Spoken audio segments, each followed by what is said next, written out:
This is Shadows of the Damned, hella remastered. We're here on Xbox Series X. Be sure to like the video. Subscribing is great as well. So this is a remastered effort of a 360 era game where we follow an individual who is a demon hunter, demon killer, who has decided to go to the deep dark beyond in an attempt to save the love of his life, who has been taken and is dealing with a very dark and not so fun monstrous presence that is basically holding on to her. And yeah, you're here to kind of save her as Garcia Hotspur. You're on one devil of a ride. So you're going in, blasting things. You've got a funny little boney sidekick that changes into various weapons and tools.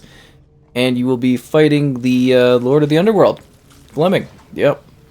So go in, blast some things, destroy some stuff, and enjoy a scenic selection of really distinct and unique locations. So this was a game, like I said, that was available for the 360. It is actually backwards compatible too. They delisted it quite a while ago, probably in anticipation of maybe licensing running out too, but probably in anticipation of them eventually releasing this remaster here, because I was going to do a video of the other one at some point, because I think it was on EA Play, and I just kind of never got around to it, and then I was like, oh, it's gone, okay. So, interesting that this released and was remastered. This is very much a kind of simplistic remastering. It's just improving the visual fidelity of it. I think you could also, I will note, the backwards compatible version, you could still, you know, throw a disc in and stuff like that and play that version if you owned it digitally and stuff like that in the past, but obviously delisted at this point. So, yeah, you can see the bone here kind of changing into a selection of various like weapons, like a shotgun, a pistol, call it the boner, and then there's the teether. So you are kind of going in and battling things. As I was mentioning, it's kind of a simplistic remaster, so it's a 4K resolution at 60 FPS. Pretty straightforward. It looks clean. It's very smooth. It's visually fine. I think it actually looks kind of nice. It really helps make the specific color palette of that era kind of pop, if that makes sense. Like, this is a very distinct, gory, and generally bizarre kind of game. Like, it's very out there. If you're familiar with the developing team behind this project, you're probably going to know what kind of game this is. Very bizarre, and they love strawberries for whatever reason. Are you really just gonna keep doing that over and over again? You're very annoying, giant creature thing, I'll definitely give you that. So yeah, anyways, also included are 4 new costumes. If you're into the costume element of, you know, kind of having a different design, which is kind of cool. Could you just stop with the weird costume type things? Well, hitting me with that kind of stuff. Anyways, it's annoying. And we also have New Game Plus. So you are able to dive in and do a second run after you finish the game, and I guess that was a fairly requested feature, apparently, back in the day. So the developers have, or even more recently with the remastering, I guess, the developers have delivered on that, so you can do New Game Plus after you play through it. Of course, the choice is entirely up to you and how quickly you want to go through it. Different difficulty settings, I suppose. Actual regular options, there's not really much. Can't even adjust like audio settings, really. It's just the volume. But yeah, that's about it for settings. As I said, it's a pretty straightforward upgrade. It's kind of a unique game, I would say, like very, very distinct in terms of the humor and the style of it. I think these types of games are kind of really cool to play. Your mileage is going to vary based on how interested you are in the style, and it is straight up, you know, a single-player campaign, so it is a set structured. It's got like a decent amount of length to it in terms of what this offers, but, you know, it is very much a game of its era too, with pretty linear environments, light puzzle interactions, firing cool burst kind of power light shots, I guess you would say. So there's certainly an array of items and weapons and tools you get to use as you fight off the various demons in an attempt, a maybe futile attempt, to try to save the love of your life. And you get a little bit of background story into that too, and as I said, you get a pretty cool sidekick kind of bone skeleton kind of character who's sort of funny, and they have entertaining battles between the two of them. This is a bit of a boss fight in one of the, a little bit into the game chapters wise, not too bad. But it should give you a little bit of a styling of the action and the combat here. Anyways, it's kind of neat. As I said though, it's really going to come down to whether or not the gameplay style kind of intrigues you. I think this is kind of unique, and as always, I am a fan of these companies kind of bring back 360 era kind of experiences, because that's a generation of gaming I thoroughly enjoyed. And there's so many experiences that I really liked and would love to revisit, and it's good to see any that get these quality of life improvements, really. That's the biggest thing, is so few games get like long-term support like this one kind of get, and it's nice that licensing and stuff hasn't made it so that you can't enjoy this game if you were someone that missed it, or someone that wanted to revisit it in a modern context. As I said, there's very, very few games out there that get this kind of love, so kind of nice that that is the case. Ooh, that's not good. Always go right into the spikes, eh? Okay, I should probably pull out the pistol, because the shotgun is... It's great for killing these things, the various creatures, but the bosses, it's sometimes hard to get the shotgun aiming going on these things. And the environments are kind of different too. You go through this sort of creepy town. There's also maybe a little bit of raving going on, a little bit of clubbing. And you're just on this like wild ride to just kind of kill a whole bunch of demons. You're very overly confident and powerful as a demon hunter. You just kind of get to go and be a loudmouth. That's kind of fun. He's sort of a neat protagonist. Very much out there, very weird. Same with everything else in the game. You gotta remember, you're like in an underworld, right? The underworld. So it's quite a horrific and horrifying world to kind of be stuck in, especially with all this danger nearby. And this is a really lengthy boss battle, which I was not expecting for this filming portion. But yeah, I think it can offer a lot of fun gameplay. Like, it is a pretty well set up campaign that offers something a little unique gameplay wise. I don't know if there's too many games like this, but at the same time, I'm sure there's a few that are kind of vibing similarly to this style. I mean, it is, you know, Grasshopper, right? So they make genuinely bizarre but really cool experiences. If you don't know about their games, they're always just kind of strange in the best of ways. Yeah, strange in the best of ways is kind of how I would put it. Do we have any? We don't have any tether shots. That's not good. Okay, we're going to break out the tequila. And I love that to heal, you have to use, like, alcohol, because that's kind of the drink of the world here and stuff like that. Do we not? Oh, there we go. Ah, there we go. Good roll attack, or dodge there. It's also very simplistic to learn how you're supposed to interact with certain scenarios. Like, none of it is too overly complicated to do. You know, shoot buttons, kill things, blast stuff. It's quite gory too. We obviously haven't seen too many demonic presence sections, but it is a very gory and violent kind of game. This thing is crazy. Like, really, really large in scale. And a lot harder to kill. I need some ammo that's actually assault rifles, what I need. And you're having to, like, open doors a lot, and there's also a leveling system to a degree.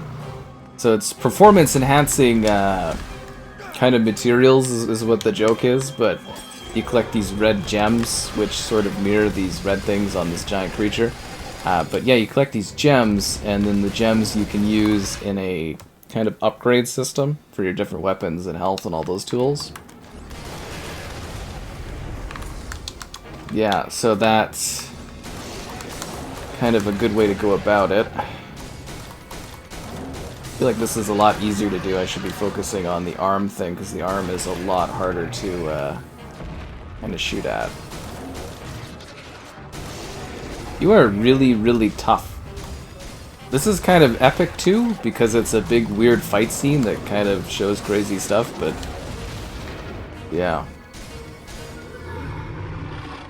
Are you done yet, giant goat thing?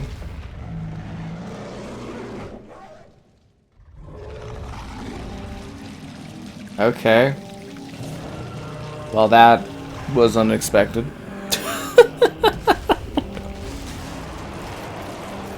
Like I said, the game is utterly fascinating. So you're supposed to... You have to defend yourself against the darkness, so you're usually like shooting goats in order to light things up. I need ammo really badly here. Good thing we have tequila. Yeah, and then there's hearts that usually help a lot with the darkness, and I'm not really seeing those, so that's a bit of a situation. Okay, goat is dead. The goat has died.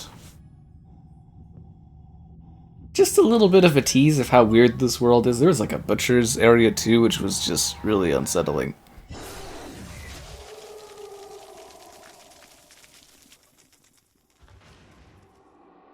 I'd say that beast had it coming. But it cleans up really nicely. And if you're, like I said, familiar with other games, the strawberry obsession thing, I'm trying to figure out why that's a thing. If somebody actually knows about why the strawberries are something they do in their games or kind of mention and reference all the time, I'd love to know.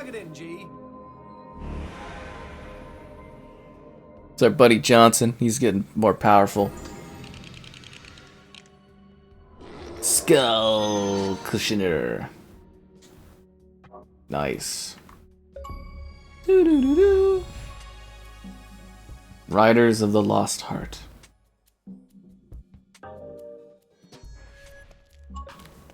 And then we're back out into the streets. And this is usually your regular gameplay, is moving through these kind of, you know, semi-linear settings, blasting things, hitting stuff, going to vending machines to get various, like, upgrades or health advantages.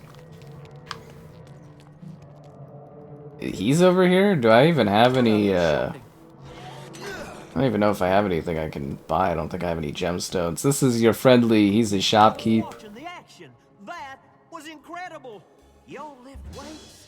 You can buy things like bones and stuff. Thanks.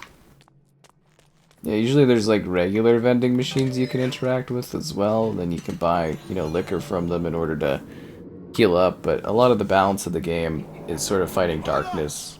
Don't you touch her, you demon bitch! Healing things, you know, sort of shoving fruit or items inside of like a weird baby type thing's mouth to open it.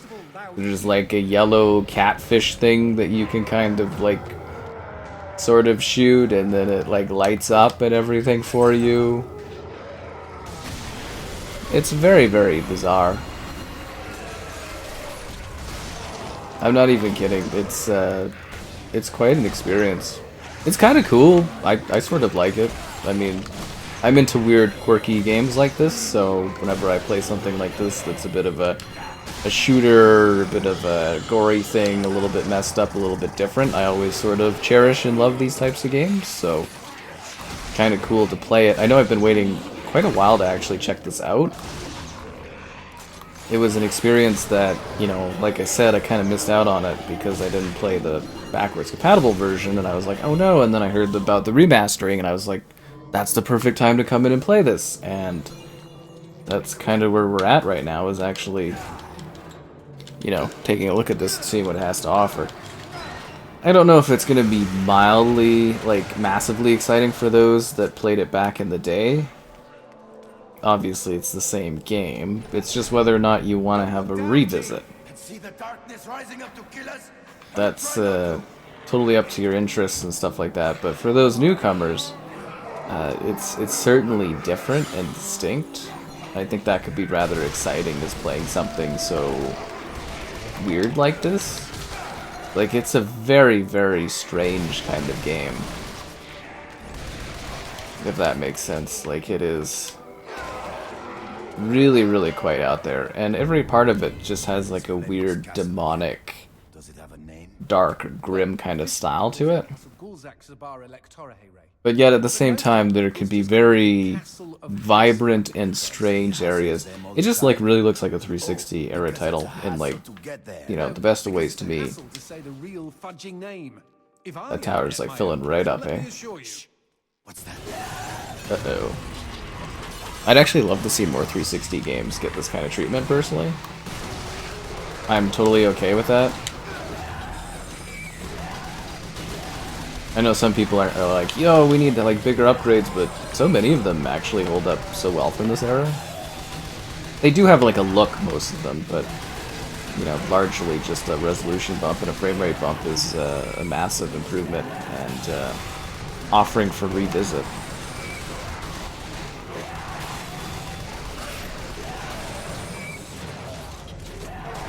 Trying to shoot this red thing on this thing's back, but sort of isn't, you know, moving out of the way here.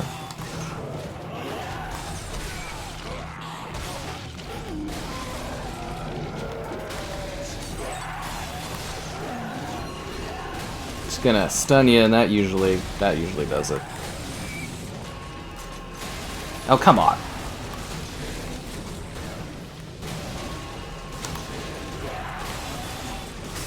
There we go. Gotta keep drinking, gotta keep that stamina up. You know how it is.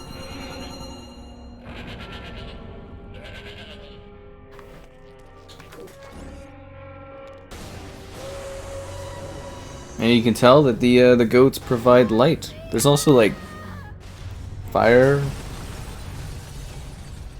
crackers and stuff, like fireworks that can, like, light up the world around you. It's pretty cool. Ouch. I hope you're good at apologies, G. Now we're gonna have to go down below. It's always a creepier area to visit.